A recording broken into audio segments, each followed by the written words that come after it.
And we're continuing with the third chapter of The Whispering Mountain by Joan Aiken. Owen has been kidnapped by two crooks, and he's trying to find out for whom they are working. And we'll pick up where we cut off. For the first time, Owen remembered the odd conversation he had held through the peephole. What did the foreign gentleman call himself? The Bay? The Day? No. The Seljuk. That was it. The Seljuk of rum, he said to himself. Hold your winds, my twiggy young coll, and don't be so free with your prattle, Prigman advised him. If my mate was to hear you going on so, he'd tickle your ribs for sure. As Bilk was now waiting for them, Owen fell silent again, pondering over what information he had. He was fairly certain that the man in the carriage who had asked about the museum had been Lord Malin himself, who had presumably then summoned Mr. Hughes for an interview. The Marquis had asked about Bilk and Prigman, too.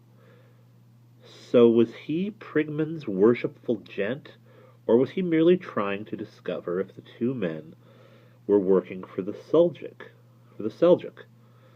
Would Lord Malin be likely to employ a man who had stolen a gold dish from his own kitchen? Cut out the canting now, grunted Bilk as they came up with him. We don't want any row, or we'll start the whole hill a-sliding.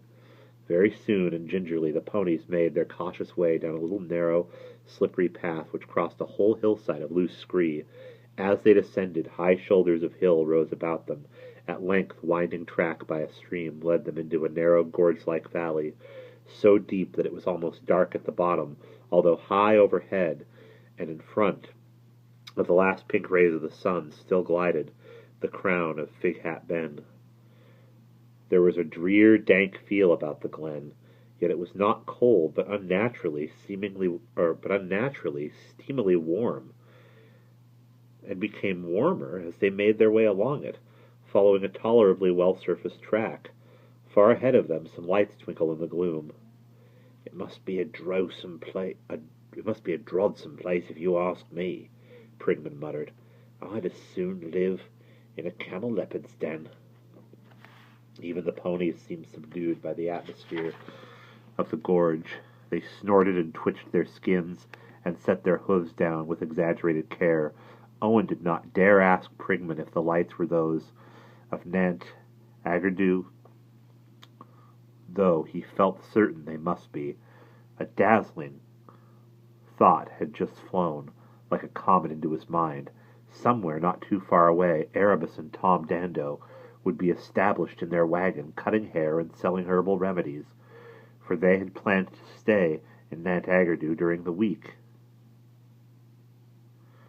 of the fair. If only somehow he could get in touch with them.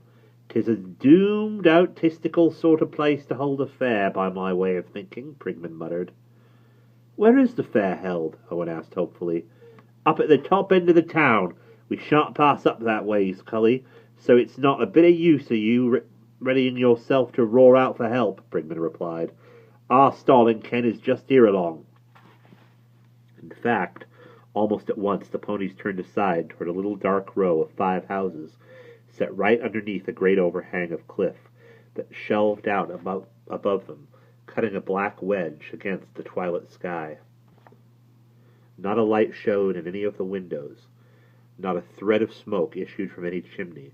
It was plain that the whole row had been deserted, though the houses seemed in reasonably good repair. What could be the matter with them? Owen puzzled vaguely over this, but could not arrive at any reason, stupid with weariness, after a day and most of a night in the saddle. All he really wanted was to throw himself on the ground and go to sleep. Right, said Bilk. You take the young co into the den and hobble him up good and tight. I'll go and get some ink and paper. Shan't be long. Back afore darkness. Get a bit of prog while you're at it, Prigman called after him softly as he rode away. And a drop of bose. Then he propelled Owen before him toward the middle house of the row, gave the front door, which was not fastened, a kick to open it, and entered a dark room which smelt strongly of hens. Owen stumbled on the rough dirt floor, and was kept from falling only by Prigman's grip on his bound hands. "Through here!" said Prigman, who appeared familiar with the house, and guided Owen into what seemed to be a back kitchen. "Us doesn't want anybody a-spotting our glim. Now you stall there while I make things trig." He dealt Owen a sharp clap on the ear, taking him by surprise and knocking him over. While he struggled in vain to get up, Prigman calmly struck a light, revealing a small empty room in which generations of hens had certainly roosted. Its furniture consisted of 2 beams crossing the room at knee-height, which evidently served as perches.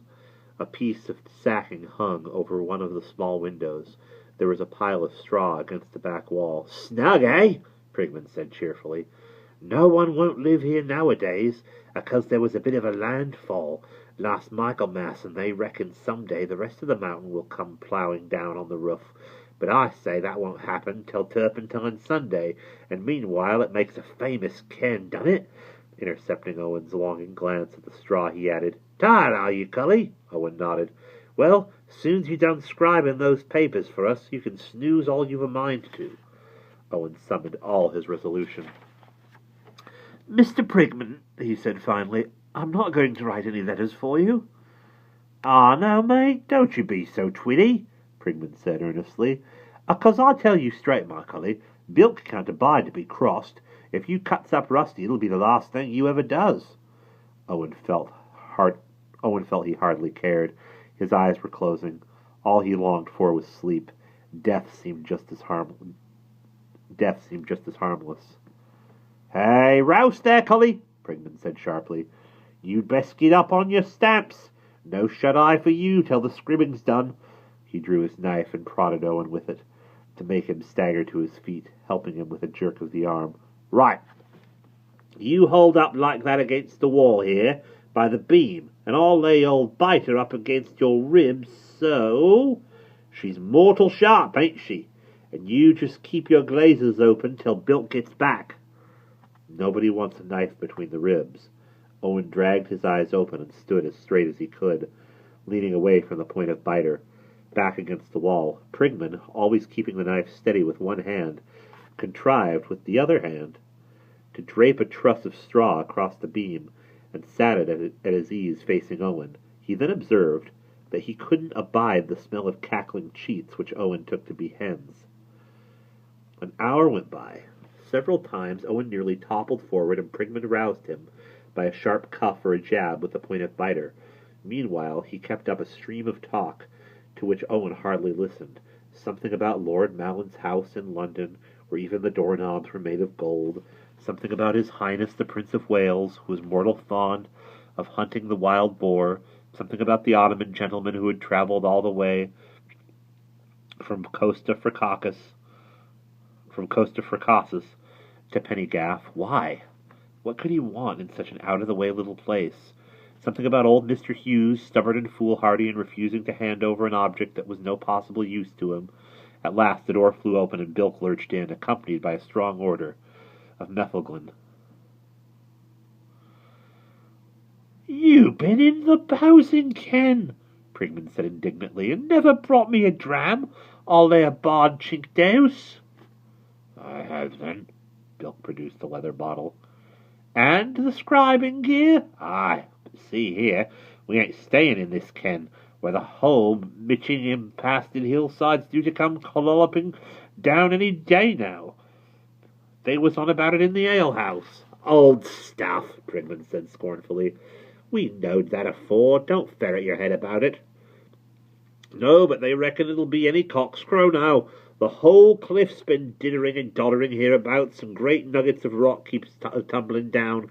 That's why no one won't even keep their grunters and cackling cheats in these houses now. Hark!" In fact, as Bilk spoke, they could hear a rumbling fall of rock not far away, and several stones bounced on the slates overhead. "I'm gasted," Bilk said. He was pale and sweating. "Let's get out of here."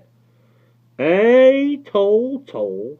All in good time," said Prigman, less convinced of danger. "Let's make the young woodcock do his scribing first. That won't take but a wag of a lamb's tail." Why? Bilk was itching to be off. Why, you Abram? Then we can leave him here. It'll save dropping him off Devil's Leap. The cliff'll come down, and that'll be the end of him. No fault of our'n. Bilk nodded once or twice in acknowledgment of this. Ah, that's trouble. So let's press on then. Does he hear us? He seems half aswan. Wake up, Drundlehead, Prigman said, poking Owen with biter. Fetch a board.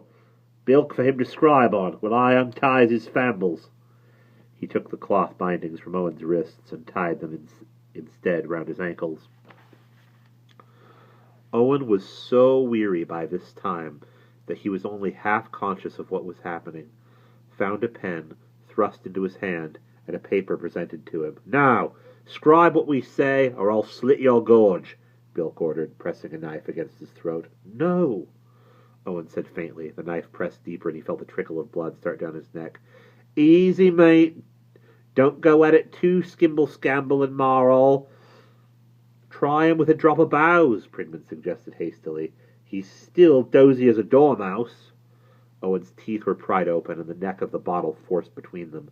Half a cupful of fiery, strong, sweet liquor was jerked down his gullet. Now, Prigman said optimistically, with all that inside him, I'll lay he'll scribe as nimbly as the veritable Bede himself.